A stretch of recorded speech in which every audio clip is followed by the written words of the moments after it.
Привет, народ. Слышите, вот видно даже вот такой вот люфт. И при работе на оборотах стучит. Кто знает, что это? Я предполагаю, что это шестерня распредвала и коленвала уже выработалась.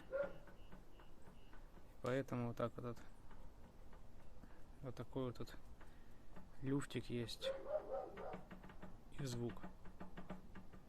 Интересно, если заменить только распредвал, уйдет это? Или нужно менять это все вместе с коленвалом? Кто знает, подскажите.